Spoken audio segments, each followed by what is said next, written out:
and we can see your slides. Okay, then let me start. Again, thanks everybody for joining.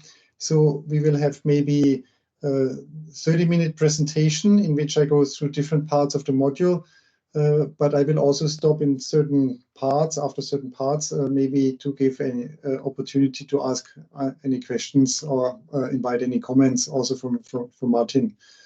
So now let me start with some background information and the introduction.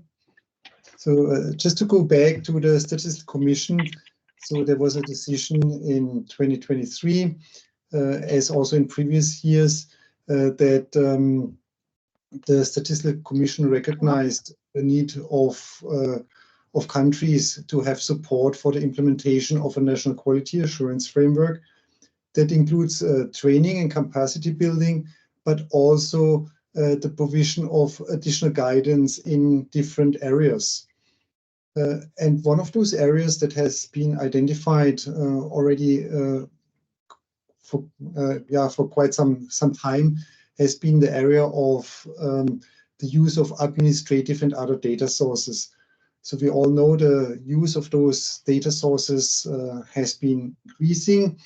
And here the expert group also came to the conclusion that while the national quality assurance framework that is implemented in countries is fine, it's applicable, but maybe some additional guidance would be helpful on that issue.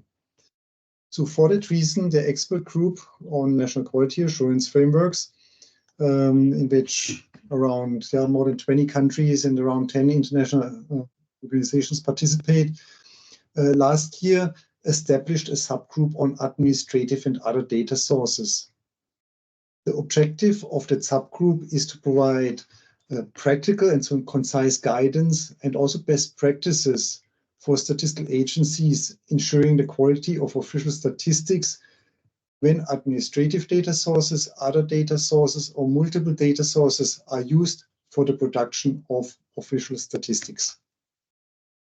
Here, the members of this subgroup, these are members of the expert group on national quality assurance frameworks, but also we were very fortunate that also members of the collaborative on administrative data joined the subgroup and contributed to its work.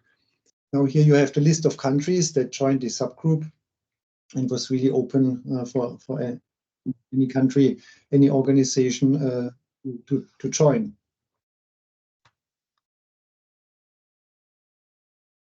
Now I'm seeing how I'm getting to my next slide. 1 second. Yeah.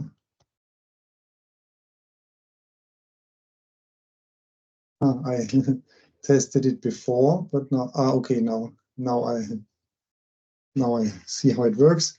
So here the table of contents of this draft module. Of course, there was the idea to have it concise and practical. So, but nevertheless, together with the annexes, it's now still a quite sizable document. But I will point out to you the main parts of this module, the most important parts that will also then allow you to really focus on the things that are really, what you need when you want to use it. So the module, it has an introductory part to which I will get shortly. Then it has part 1. Here we will introduce a conceptual approach to assure quality when using administrative and other data sources. This just provides a conceptual framework to give us an overall understanding. Then part 2, this is really the core of the module. This is a list of 10 critical requirements. And then there are additional annexes, such as there is a sub-module for input data validation, and also a list of additional indicators to assess the 10 critical requirements. And then there's also a glossary of terms, which is very important. And in Annex 3, we also make then a connection to UN-NCAF, so that's the UN National Quality Assurance Framework, and we are listing the requirements that are relevant for assuring the quality of administrative and other data sources. So they are relevant, but they are not enough. And then in Annex 4, we provide a mapping of these 10 critical requirements that we identified to the conceptual approach and also to the relevant UN NCAF requirements. So for the ones that want to really understand all the details, how everything came about and how everything is linked and connected, here Annex 4 is very useful. So this is the table of contents. Now let me go to here the introduction of the module. So the module starts with the introduction of the different data sources. And here we are distinguishing statistical, administrative, and other data sources. That has been provided the most robust distinction of different data sources. I know there are many different distinctions around new, traditional, primary, secondary, big data, geospatial. So all the different classifications and distinctions are out there, but the most robust has been the distinction of statistical, administrative, and other data sources. That is also explained in more detail what we mean with that. Then here we explain the purpose. So the purpose of the module, and then also the name module, is meant to complement the existing generic national quality assurance frameworks that are implemented in countries already. And the objective is to provide more specific and detailed guidance when using administrative and other data sources. And also just for clarification, this module is not a quality assurance framework in itself that competes with your existing quality assurance framework. No, it's meant to be complementary to it. It's meant to be in conjunction, to be used in conjunction with your existing framework. So now who's the target audience? These are statistical agencies that want to use administrative and other data sources to produce official statistics. Also very important, everything that we are discussing here is for the purpose of producing official statistics. If there are other purposes of using administrative and other data sources, which there are, well, the module doesn't really apply to that. Maybe some elements apply to it, but it's really directed to the use of those data sources to produce official statistics. So the module structure, so it has a conceptual approach, part 1, and then part 2, checklist of 10 critical requirements, and then additional supporting annexes. So that in short is the structure of the module. Now we are also explaining a little bit how we developed this module. So this is very important and also I think interesting to some degree because it helps you to understand how we got there and how things are linked. So the starting point was that we were compiling all different country practices and also regional practices and guidelines on the use of administrative and other data sources. All those guidelines we put on a website, on a wiki site, and in the module you find reference, how to get there, and there you find all the materials that we have been using.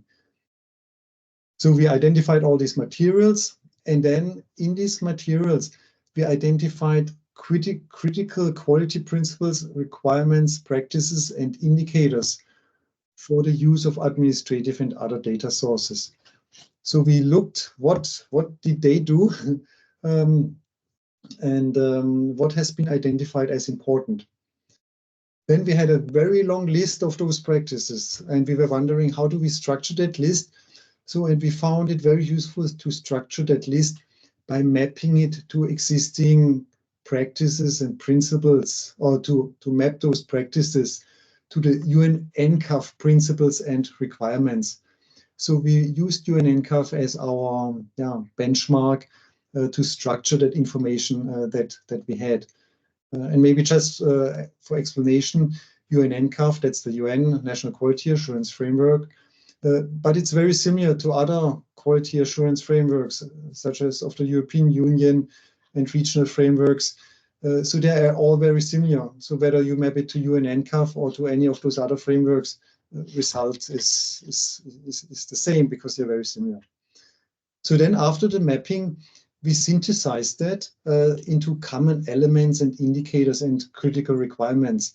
And the 10 critical requirements that are in part 2 of this module are a result of this synthesis exercise based on those different practices of countries and or identified in different guidelines.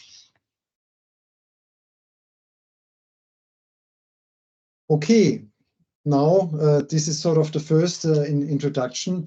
So before I go into part 1, introducing the conceptual approach, I want to check with Martin how we are doing, whether there are any questions already or any comments, or whether you have any or you would like to add anything. No, so far so good. No hands raised, no comments in the chat. So you can continue. Okay, thank you very much.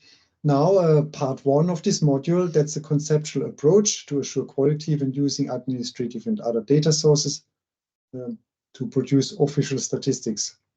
So this conceptual approach provides an overall structure of what typically should be considered to assure the quality when using administrative and other data sources.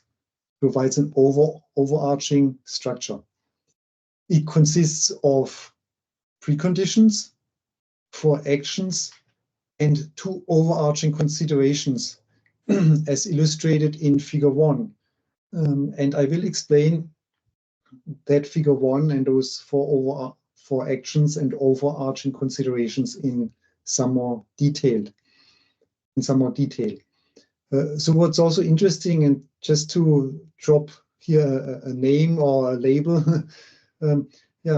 often what we find in different guidelines and practices was the identification of so-called hyperdimensions. And those hyperdimensions, they pretty much reflect what we identified then as action or overarching considerations. Not one-to-one, but the idea is the same, providing an overarching structure. So in those different guidelines, they have been providing this overarching structure through hyperdimensions. So, but I think we are going here a little further in this module and examining that a little further and develop a conceptual approach that captures this overarching structure. So in the conceptual approach, we identify 4 actions that are things that typically needs to be done when using administrative and other data sources. So action 1 is the identification of statistical needs and the selection of the appropriate data source. So that is always always the starting point, except when you have done it already. Then it's not your starting point anymore, but usually this is where everything begins in the statistical business process. The identification of the statistical need and then the selection of the appropriate data source. Then once we have the data source selected, we need to establish cooperation with the data provider through appropriate agreements that allow us to access that data and also that ensures the quality. That's typically our second action, unless you have undertaken that action already. Then action 3, data acquisition and processing. So you have identified a data source, you have a cooperation agreement, and then you acquire the data from that data source on a regular basis, and you're processing it on a regular basis, and you're producing with it official statistics. Then action 4 relates then to the dissemination of your statistical outputs. So these are the 4 actions, and here now comes the big reveal. Here figure 1, the overview over the conceptual approach. Here you find our 4 actions that I just explained. So they can be understood as activities or steps that typically need to take place when using administrative and other data sources. So here when you see the four bullets, 4 actions, if you see the 4 actions, under those 4 actions, you see a couple of bullets that sort of give you a further idea what's happening in that particular step. For example, under action 1, identification and evaluation of the data sources. And then, for example, assessing whether the population in the data source is consistent with your output requirements. Yeah, so here just a few bullet points to explain a little bit those actions. Those are not exhaustive. These are just indicative of what's happening under those different actions. So the 4 actions can follow each other, or they can be undertaken individually, depending on your specific circumstances. For example, if you have already a cooperation agreement, or if someone else in your office is in charge of cooperation agreements, then maybe it's not a step that you individually are performing because someone else did it already, or someone else is in charge. So really depending these 4 steps, whether you undertake them, really depends on the particular circumstances in which you find yourself. So then on the side, the two columns or bars on the side, these are our overarching considerations. These are things that need to be considered when going through those four actions.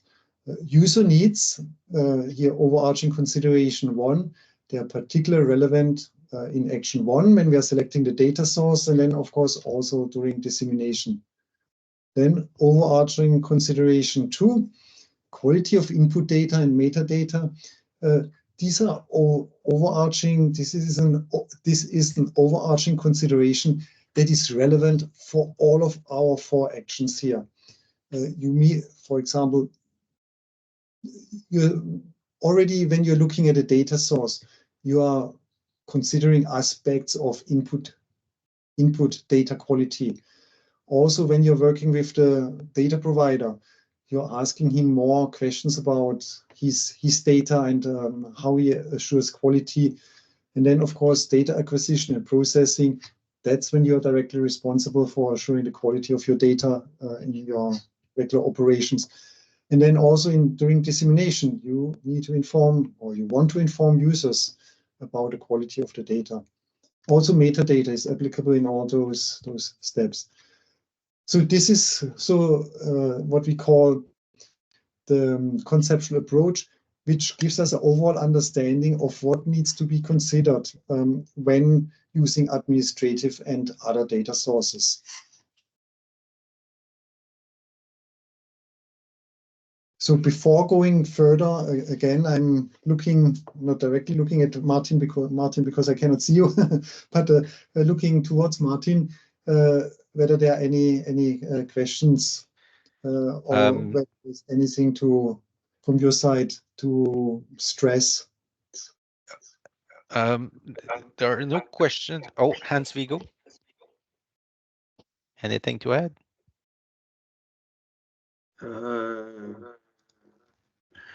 No, I only have problems with my connection. Sorry. Oh, okay. No problem.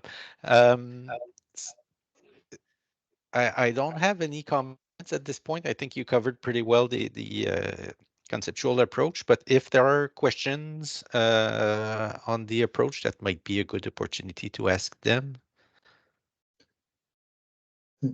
So maybe something that I have not explained here at different places in this figure 1 in this chart, you're seeing numbers.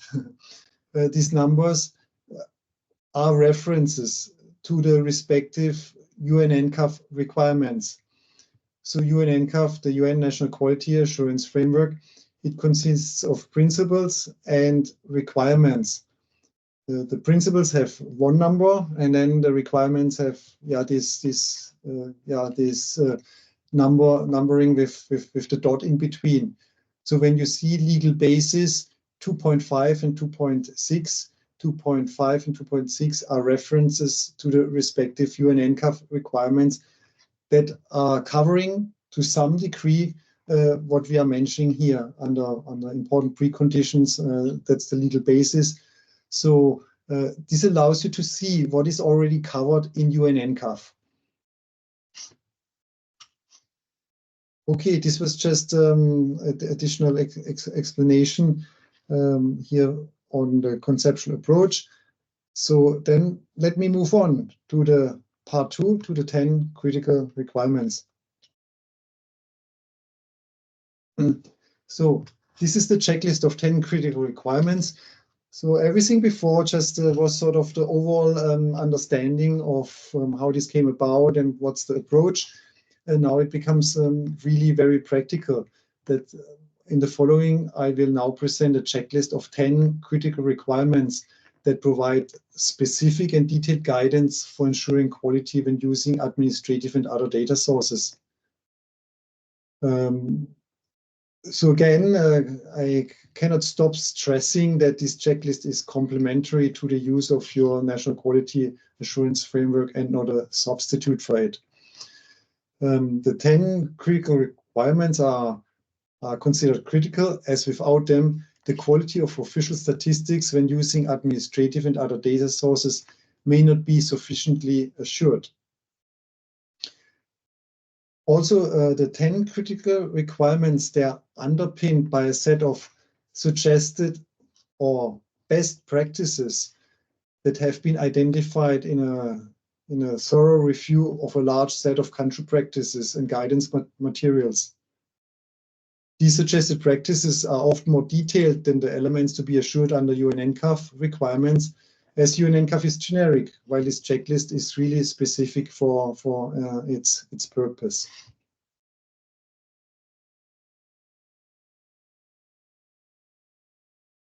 However, also here, just also some disclaimers. So users that have already established practice of assuring the quality of their official statistics when using administrative and other data sources may find this checklist useful as an additional reference point to validate their existing practices. But of course, if you have already well-established and functioning practices, yeah, please continue. Then what I will present is just providing an additional reference point for you. Also, this checklist of 10 critical requirements is closely linked to the actions and overarching considerations of the conceptual approach. Again, the conceptual approach provides an overall structure and understanding for using administrative and other data sources for producing official statistics, while the checklist of the 10 critical requirements provides a concrete tool and practical guidance for this. And again, this guidance is complementary to the use of your quality assurance framework. So this, in addition, the checklist contains requirements not addressed or not sufficiently reflected in UNNCAF or in a national quality assurance framework when using administrative and other data sources. And it also could be used to update your national quality assurance framework. Also, what's important here, just as additional information, the checklist makes no distinction whether a data source is newly explored or already acquired and used on a regular basis. You just have to apply this checklist depending on your specific situation. But also, I see value even if you use already an existing data source.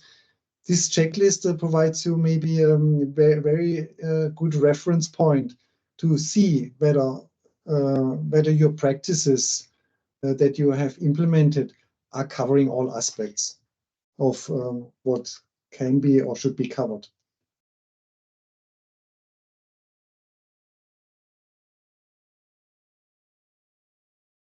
So now I go through the 10 critical requirements, but only give sort of a taste of it. So the first critical requirement is that the use of administrative and other data sources must meet a set of preconditions and take user needs into consideration. Of course, this is fairly obvious. but here we also listed a set of best or suggested practices. And here in this presentation, I'm not listing all. This is just one or two. We just picked a few. Of course, the important precondition is that there is legal access. Another precondition is there is actual access. There is a difference. Also, a precondition is also that the confidentiality of personal data and business information and data security are assured, and also user needs are taken into account. So this is the first critical requirement. The second critical requirement is that new data sources, data providers, as well as the use of multiple data sources, that this is proactively explored. So we also find in the practices that we saw and in our discussions, we saw that this is a very important, this is a critical requirement, that that statistical agencies are proactively exploring new data sources, data providers, and also use of multiple data sources. And then good practices under those include, for example, that there are policies, guidelines, and practical procedures for exploring and testing the potential of new data sources for producing existing and new statistics. This extends to the possible use of multiple data sources through data integration. Here just one best practice, but we are listing quite a number of other best practices under this critical requirement. Here at the end of the slide, also a note, all critical requirements can be mapped to the conceptual approach. In fact, those critical requirements have been developed in conjunction with the conceptual approach. So here in this case, these first two critical requirements that are listed here, of course, they relate to action one, the selection of the data source. Now let me go to critical requirement 3 and 4. They also still relate largely to the selection of the data source. And here critical requirement 3 states that there is basic information about a data provider and general information about a data source. So we need both. We need to have an understanding of who's the data provider and also some general information about a data source. So for example, basic information about a data provider, it's the name, it's the address, how to contact the data provider, what is the organizational unit within the data provider. For example, if we are speaking here about tax authority, who do we contact when we want this data? Who's our partner? Or it can be a private company that's collecting geospatial information. So who's our contact? And there's also information about a legal status, type of organization, residency, purpose and mandate, and the management or leadership of the data provider. So of course, this is always relevant as applicable. In some cases, it seems to be very obvious. It's all understood. But this may not be so trivial. If the data provider isn't residing in your country, that may create a risk. So that comes then also to our next critical requirement. The data provider and the data sources are assessed for their risk. So here we are also listing a couple of practices. Here just one example. There's sufficient information about a data provider, the data source, and the data to allow an assessment of the risk the use of this data poses when used for producing official statistics. So there can be all types of different risks, such as discontinuity of service provision, or the data provider collects data for specific purpose that may create a bias in the data that is provided to you. So there are all kinds of different risks. So for that reason, this is a critical requirement. And here the critical requirement 4, it's relevant when you are selecting the data source, but it also needs to be taken up when you're working with the data provider in your cooperation agreement. If there are risks, then you would like to address those risks in the cooperation agreement. Now let's move on to in fact the cooperation agreements. So when using administrative and other data sources, we typically would need some sort of cooperation agreement. Can be formal, can be informal. Formal is maybe often better, but also informal can work depending on your circumstances. So there should be a cooperation agreement, and there should be also ongoing cooperation. And here, one of the best practices that we are listing here, the statistical agency has a cooperation agreement with all its providers of administrative and other data sources with respect to the use of a particular data source covering both observation level and aggregates. So then also very important when working with the data provider, we want to know what the data provider is doing with the data. So in particular, how does the data provider assure quality? So and ideally, and we had a lot of discussion in the expert group whether this is possible. Ideally, the data provider would provide a quality report or quality declaration that the data provider develops together with the statistical agency. So this would be an ideal practice. And also under this critical requirement, we are listing a couple of more detailed best practices, more detailed in respect to what I just explained. There must be ongoing, we need to know what's happening at the data provider, and we would like to have certain assurances and would also like to have a certain level of cooperation. So it may not be, it's not only a one-way street that we are benefiting from the data provider. It also may very well go the other way. What are the things that we can offer the data provider? Now, from the data provider, now the data finally comes to us. So, and once the data comes to us, we need to assure the quality of the input data. Then all these quality criteria that we are having, accuracy, completeness, coverage of different groups, all kinds of things are coming then into very detailed view. And here we have a critical requirement. So this critical requirement, it's already relevant when we are selecting the data source, but of course it's also relevant when we are actually using the data. Then critical requirement 8, there is comprehensive metadata about the input data. So here we are covering all the different aspects of what we would like to know about a data set, data structure, unit, variables, coverage, reference area, reference period, all kinds of different things that we would like to and also need to know about the data. So metadata, very important input requirement and complementing the quality assurance of the input data itself. Then the last two requirements, processing of input data. So whether we have appropriate procedures for processing the data that we receive from administrative and other data sources, and whether we have guidelines, appropriate guidelines. And then critical requirement number 10, that concerns then the dissemination of our statistical outputs.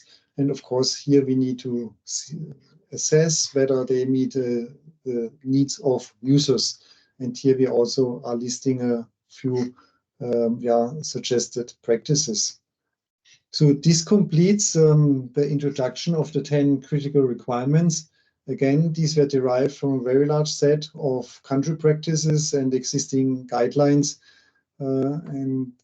This is the result. These are the results of this synthesis process that we undertook in the subgroup.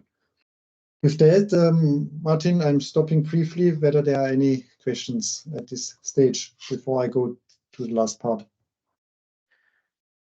Thanks, Matthias. I don't see any, but so as members of the audience, if there are questions on the critical requirements, now would be a good time to raise your hand and ask your question.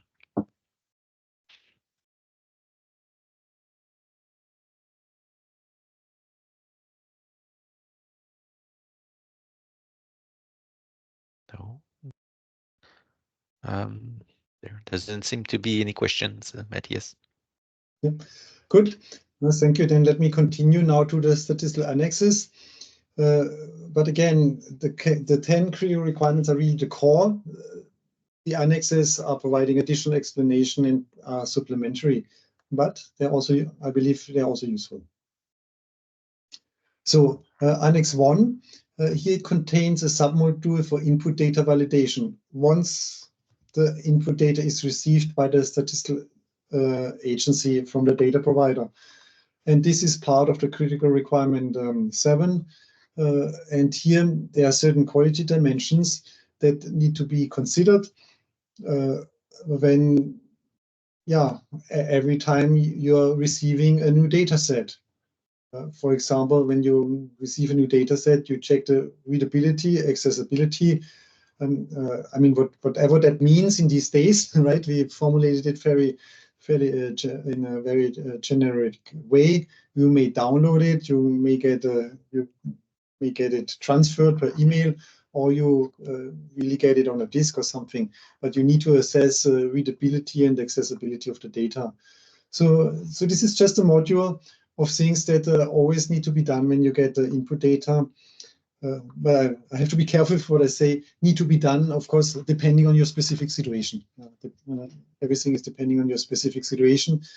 But this module, this submodule, really captures, a couple of practices and indicators that are very well established.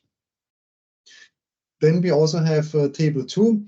There's also an illustrative list of examples of additional indicators, mostly taken from a list of quality indicators developed for the generic statistical business process model. So here we just went through this through GSBPM and checked what indicators would be useful in addition. However, once you look at the critical requirements and the best practices under them, you will find that these best practices are already constituting an indicator list. And so there's really the question how those additional indicators come in. So this is something we want to provide an illustration, but this is something where I would say this is not sort of firmly established guidance yet. It really needs to also be tested on what indicators would be useful and what is duplication and stuff like that. So let me now move to Annex 2. This is a glossary of relevant terms. So there we have terms that describe quality aspects, accuracy, accessibility. These are things that are very well defined, but also completeness and coverage, which is a definition where we amended things a little bit. And then we also have a list of general terms that we are using here in this module, just very general terms such as data provider and statistics producers, but then also terms just very specific for this module, defining what is a data set, what is a data structure, what are observations, units, and variables. Just to trying to provide a little clarity on those terms. Very well aware that many different names exist for those things, but just to have clarity in what we are describing, we found it important to have this glossary. Now, Annex 3, list of relevant UNNCAF requirements. So Annex 3 provides the complete text of the requirements in UNNCAF that are relevant or contain suggested best practices or elements to be assured that are relevant for assuring the quality of administrative and other data sources. So what you had in the list of 10 critical requirements is really much more targeted and elaborated. However, to show the relationship to UN NCAF and to existing quality assurance framework, we are listing all of those requirements that are also covering those aspects. And again, this list of 10 critical requirements just goes in much more detail. So Annex 3 is provided solely for the ease of reference, also having in mind users in countries or statistical agencies that do not use UN NCAF, that have their own quality assurance framework. For example, in macroeconomic statistic, you would use the IMF's DCAF. Then you will not immediately understand what we mean with the reference to the UN NCAF requirements. So for that reason, we are listing those requirements here in Annex 3. Then in Annex 4, we are mapping the 10 critical requirements to the conceptual approach and also to the relevant UN NCAF requirements. I know now here in this first presentation it's a lot to take in, but it's all connected. So the message here is really this is all connected. These are not separate things. So the 10 critical requirements have been developed out of the conceptual approach and out of the relevant UN NCAF requirements. However, they carry things in a way. The conceptual approach provides a structure on how to think about quality assurance when using admin other data sources, and the critical requirements are presenting a concrete practice on how to do it. But it's all very much linked, of course, to the existing quality assurance framework. Here, just some explanation. The table shows what is already covered in UN NCAF and hereby helps to avoid double work. It also shows the gaps in UN NCAF in respect to administrative and other data sources, and therefore can be used to update UN NCAF or your respective national quality assurance framework. Also, this table also shows how the 10 critical requirements relate to the actions and overarching considerations of the conceptual approach. So I think maybe I just give a brief view on Annex 3, but I think I provide already all the explanations. So here it's just the table. It's a mapping table, bring everything together, these 3 aspects. So now here just on my last slide, and I try to stress that sort of throughout my presentation. Use the checklist of 10 critical requirements as applicable in addition to your national quality assurance framework. So 2 things very important: as applicable. Not everything is applicable to every situation, and then also in addition to your NCAF. And here the different disclaimers that I mentioned already throughout my presentation. So the checklist provides more specific and detailed guidance when using administrative and other data sources than what is contained in a generic national quality assurance framework. Many of those critical requirements obviously overlap with parts of your NCAF or your national quality assurance framework. And then also very important, my second bullet, the suggested practices identified in this module are ambitious, may not be applicable in all circumstances, and may be difficult or not always possible to follow for statistical agencies, depending on the specific situation. However, when applicable, they allow for the identifications of areas of improvement in the spirit of the plan, do, check, act cycle of continuous improvement. That was here always the reference to Mr. Edward Deming here, who basically the grandfather or godfather I don't know how to call him of quality assurance. Okay.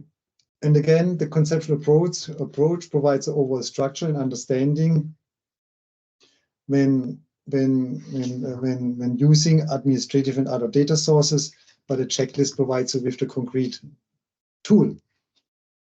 Okay, this completes my presentation. So here, this webinar we did as part of our global consultation to get your feedback on this module. Yeah, here are the links to the relevant information. We have a website where you find a module also available in French and in Spanish, so very important. And then you also find a link to yeah, where you can leave your feedback. We suggest that you use this form, but we also have an email address where you can provide your feedback yeah, also per email if this is preferred. So with this, thank you very much for your attention, and back to you, Martin.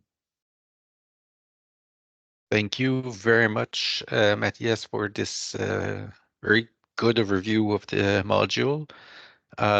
So at this point would be time for questions and comments. So I open the floor. Are there any questions? And you can either raise your hand or use the chat.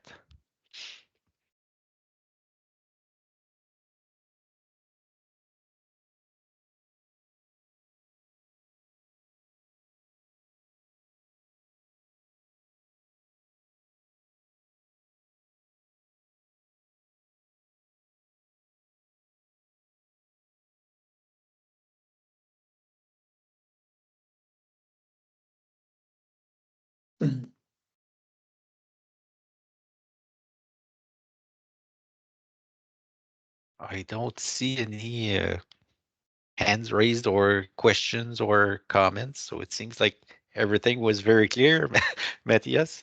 Um, I'd just like to reiterate that the global consultation is currently ongoing. So if you go through the document and have comments, questions, don't hesitate to fill out the form or contact by email. And yeah, maybe one last opportunity for questions.